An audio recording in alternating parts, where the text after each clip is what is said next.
آج مجھے ملتان سے آئے 2 دن گزر چکے، مگر پھر بھی ایسا ہی لگ رہا ہے جیسے میں ابھی تک وہیں ہوں۔ گویا میرا جسم تو واپس آ گیا ہو، مگر میں خود وہیں پر ہی کہیں کسی درگاہ یا یادگار پر ٹھہرا ہوا ہوں، اور خود ہی خود کو وہاں سے لفظ ارسال کیے جا رہا ہوں، اور محسوس ہو رہا ہے جیسے تحریر لکھنے کا سلسلہ جو کہ جمود کا شکار تھا پھر سے چل نکلا ہو۔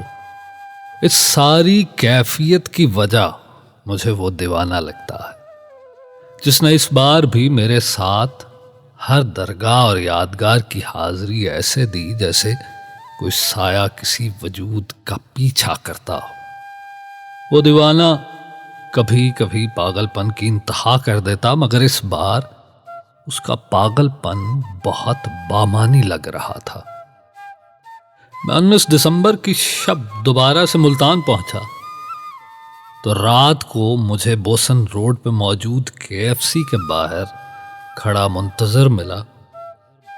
میں نے گاڑی پارک کی، اتر کے اس کو مسکرا کے گلے ملا اور مخاطب کرتے ہوئے بولا، کیا حال ہے ابھی اتنا ہی میں بول پایا تھا کہ اس نے مجھے ٹوکتے ہوئے کہا، اس بار تم مجھے مشتاق کہہ کر پکارو گے۔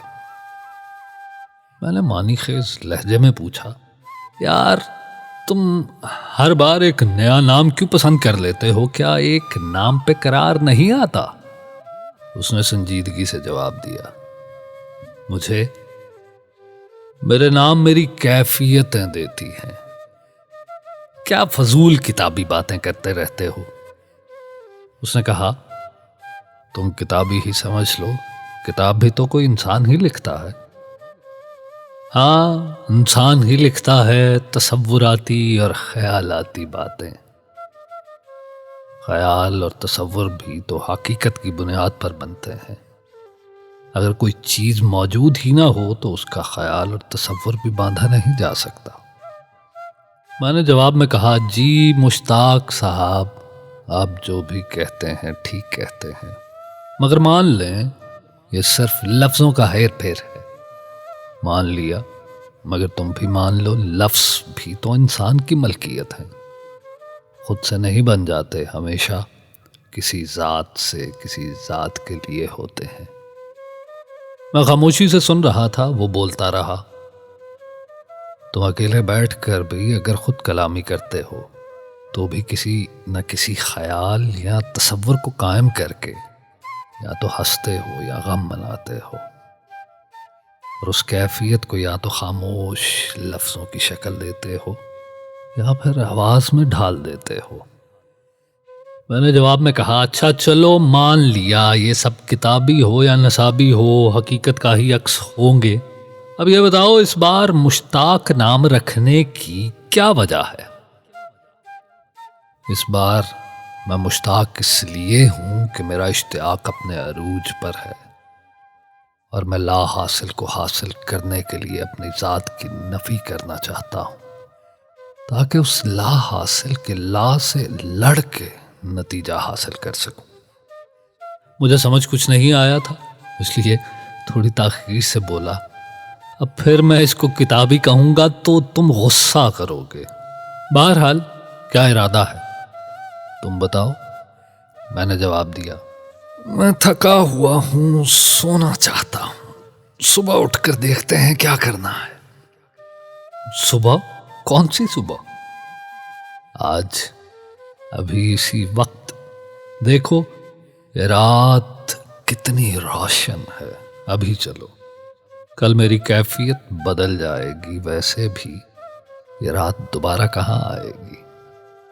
میں نے بھی شاعرانہ انداز میں اس کو جواب دیا، رات تو رات ہے، آج بھی آئی ہے تو کل پھر چلی آئے گی، یہ آپ کے دامن سے آخر کہاں جائے گی مشتاق صاحب؟ تھوڑا کھینچ کر کہا میں نے۔ وہ کہکا مار کر ہنستے ہوئے بولا، اب تم بھی کتابی باتیں کرنے لگے۔ کتابی نہیں، ادبی کہہ لو، تم کرو تو ادب، میں کروں تو بے ادب، اور بس محض کتابی بات؟ واہ، خیر، رات بھر تم آج میرے ساتھ بجھے ہوئے سورج کی آگ سمیٹو گے ہیں؟ میں نے حیرت سے پوچھا۔ بجھے ہوئے سورج کی آگ؟ ہاں بھائی، عجیب بات ہے، جو بجھ جائے اس کی راکھ سمیٹی جاتی ہے یا چنی جاتی ہے؟ وہ بولا، جس کا ظاہر جل جائے اس کی راکھ سمیٹی جاتی ہے، اور جس کا باطن جل جائے اس میں آگ ہوتی ہے۔ میں نے اس کی یہ بات سن کے سگریٹ سلگھا لیا اور آسمان کی طرف دیکھ کر سوچنے لگا، یہ کس قسم کی بات کی ہے اس نے؟ آخر پوچھ لیا، اپنی اس بات کی وضاحت تو کرو بھائی، تھوڑی اس پہ روشنی تو ڈالو۔ اس نے لمبی سانس لی اور میرے ساتھ گاڑی کو ٹیک لگا کر کھڑا ہو گیا اور بولا، جس کو غلط فہمیاں مار دیں اور خوش فہمیاں جینے نہ دیں، وہ راکھ نہیں بنتا، آگ بن جاتا ہے۔ اور جب بھی کبھی اپنے دل کی بات زباں پہ لے آئے تو سننے والے بھی جل جاتے ہیں۔ واہ واہ، کیا بات کہی مشتاق صاحب، مگر مجھے کچھ سمجھ نہیں آئی۔ اس نے اپنے اسی دیوانے پن کا اظہار کیا جس سے اکثر میری باتیں نظر انداز کر دیتا تھا، اور پھر سے بولا، میری باتیں نہ تو کتابی ہیں اور نہ ہی مشکل، مگر تم ابھی تک اس کیفیت سے نہیں گزرے، وہ کیفیت جو کیفیتوں کو بدل دیتی ہے اور بے معنی سی زندگی کو بامانی کر دیتی ہے۔ تمہیں ابھی وقت لگے گا، یا شاید یہ وقت تمہیں موقع ہی نہیں دے گا۔ مجھے اس کے یہ الفاظ چبھ گئے۔ میں نے طنزیہ لہجے میں اس کو جواب دیا، جی ہاں، آپ پر تو وہی نازل ہوتی ہے، اس لیے جو آپ سمجھ سکتے ہیں وہ میں کہاں سمجھ سکتا ہوں۔ ویسے یہ کون سی کیفیت ہے جس کو میں نہیں سمجھ سکتا؟ یہ کیفیت عشق ہے۔ اچھا، ایک اور کتابی کہانی مشتاق کی زبانی جو عقل والوں کی سمجھ میں نہیں آنی۔ یہ کہہ کر میں نے کہکا لگا دیا، مگر وہ سنجیدہ اور خاموش رہا۔ میں نے بات کو آگے بڑھاتے ہوئے پوچھا، ویسے یہ تم عشق کس کو کہتے ہو؟ عشق وہ جو دنیا کی نظر میں کافر کر دے مگر عاشق کے ایمان کو کامل کر دے۔ یہ کیسے ممکن ہے کہ کافر بھی ہو اور ایمان کامل بھی ہو جائے؟ عاشق صرف ایک کو مانتا ہے اور اس کی مانتا ہے، نہ اجر کا لالچ نہ سزا کا خوف۔ اس کی اس بات نے مجھے سوچنے پر مجبور کر دیا اور وہ بولتا جا رہا تھا، دیکھو، انتہائی شوق کسی عاشق کا اس کو عقل والوں کے لیے کافر کر دیتا ہے، مگر عشق والے میں عقیدہ وحدت مضبوط ہو جاتا ہے۔ دنیا سولی چڑھا دے پھر فرق نہیں پڑتا۔ میں نے کہا، دیکھو بھائی، صوفی مشتاق نہ بنو اور 2019 کی زبان میں بات کرو، اب تو 2020 بھی آنے والا ہے۔ یہ کہہ کر میں نے یہ سوچا کہ شاید آج کل مشتاق صاحب یا تو کوئی پرانا ناول پڑھ رہے ہیں یا پھر پرانی فلمیں دیکھ رہے ہیں، اسی لیے اتنے کتابی ہو رہے ہیں۔ میں خاموش اب اس کے جواب کا منتظر تھا، مگر وہ کچھ نہیں بولا۔ میں نے پھر پوچھا، بھائی اب بولتے کیوں نہیں؟ مگر وہ خاموش ہی رہا۔ میں نے پھر سے پوچھا، بھائی بول لو کچھ۔ اس نے مجھے دیکھا مگر کچھ بولا نہیں۔ میں بھی تھوڑا سنجیدہ ہو گیا اور اس سے پوچھنے لگا، لگتا ہے کچھ برا لگ گیا؟ نہیں، کچھ برا نہیں لگا، مگر مسئلہ ہے۔ وہ یہ ہے کہ تم آج کے لوگوں کی عجیب روش ہے، جب بھی کوئی شخص تم سے اپنے دل کی بات نپے تلے لفظوں کے سہارے بیان کرے، تم لوگ اس کو یا تو نظر انداز کر دیتے ہو یا محض کتاب کی تحریر کہہ کر دیوار پر دے مارتے ہو، مگر یہ نہیں سوچتے کہ لفظ اپنی ذات میں کچھ نہیں، بس جذبات کے اظہار کا طریقہ ہے۔ جذبات کو محسوس کرو اگر کر سکو. لفظوں کے بناؤ سنگھار کو مت دیکھو، اگر لفظ پسند نہیں تو چھوڑ دو.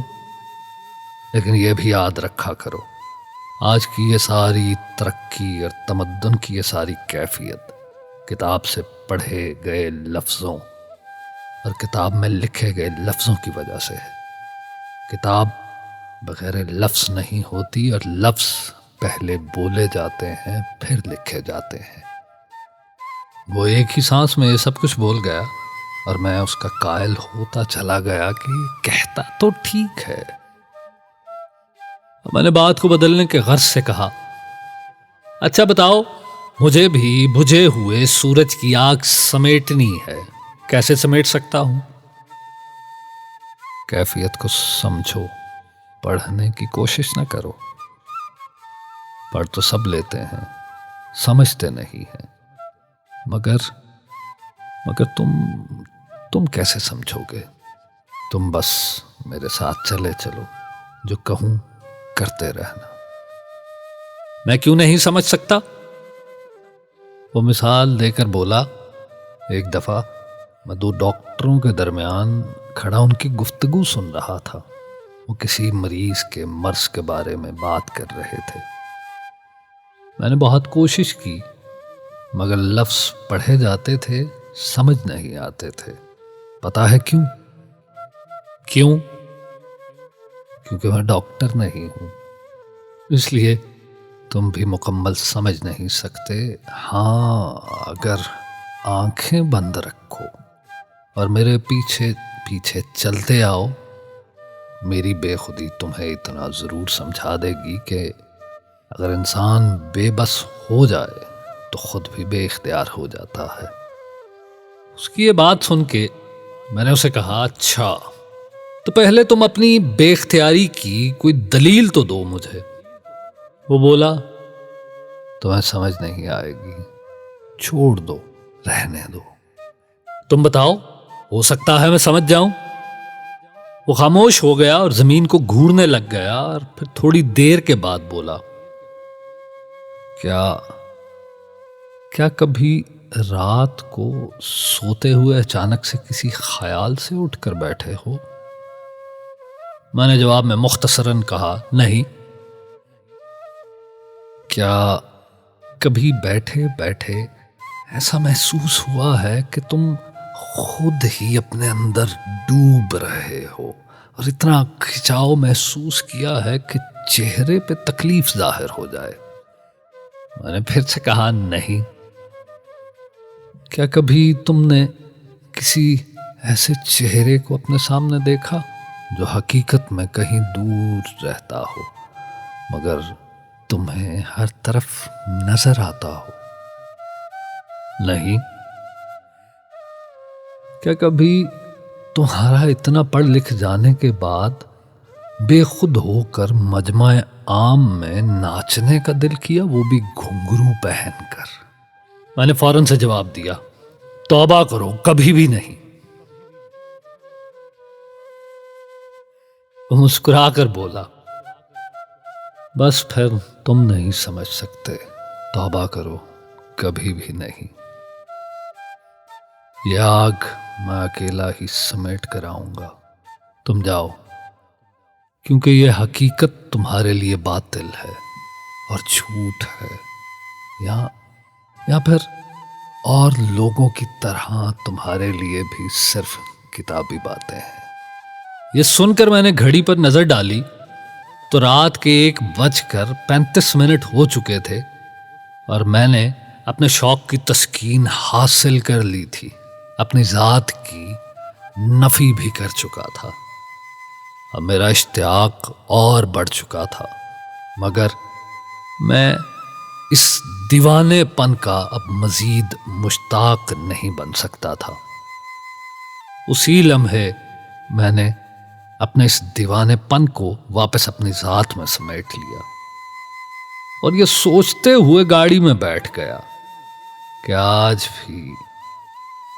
آج بھی خود سے خود کلام ہونے کا بہت لطف آیا. مگر ان باتوں کو کون سمجھے گا؟ ان باتوں کو کون مانے گا؟ یہ باتیں محض کتابی باتیں ہیں، یہ باتیں محض کتابی باتیں ہیں۔